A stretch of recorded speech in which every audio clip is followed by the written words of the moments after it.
عالمی وبا کورونا کی تباہکاری کے بعد اب بریک لگتا نظر آ رہا ہے۔ ملک بھر میں پچھلے 24 گھنٹوں کے دوران 37,566 افراد کورونا سے متاثر ہوئے ہیں، جبکہ اسی دوران 907 افراد کی موت ہوئی ہے۔ مجموعی طور پر بات کریں تو اب تک 3 کروڑ سے زیادہ افراد کورونا سے متاثر ہو چکے ہیں اور قریب 4 لاکھ افراد کی موت ہوئی ہے۔ فی الحال ملک میں 5.5 لاکھ ایکٹیو کیسز موجود ہیں۔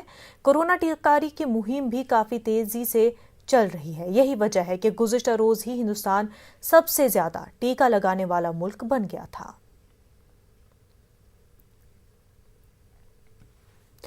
تلنگانہ میں 1 جولائی سے آن لائن کلاسز کا آغاز ہوگا۔ کل وزیر تعلیم سبیتا اندرا ریڈی نے اعلیٰ عہدیداروں کے ساتھ منعقد جائزہ اجلاس کے بعد یہ بات کہی۔ انہوں نے کہا کہ کورونا وائرس کی شدت اور بچوں کی صحت کے تحفظ کے پیش نظر ریاستی حکومت نے KG تا PG تک آن لائن کلاسز چلانے کا فیصلہ کیا ہے۔